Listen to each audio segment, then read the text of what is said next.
Quyoshning g'arbdan chiqishi.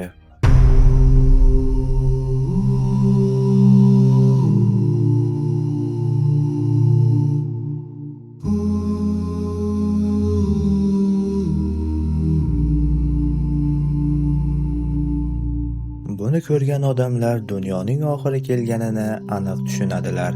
Ammo endi tavba va imtihon eshiklari yopilgan bo'ladi. Shuning uchun bu ularga foyda bermaydi.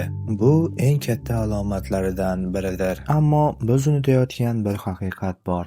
Asl qiyomat bu insonning o'z o'limidir. Shuning uchun biz e'tiborimizni eng avvalo shaxsiy qiyomatimizga, o'zimizning o'limga tayyorligimizga qaratilishi kerak.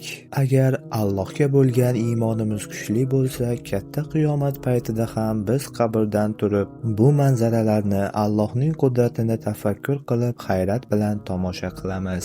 Muhimi esa hozirdan ibrat olib, amaliy hayotimizni tuzatishdir. Ular qiyomatning o'zlariga to'satdan kelishini kutmoqdalarmi? Holbuki uning belgilaridan ko'plari allaqachon kelib bo'ldi.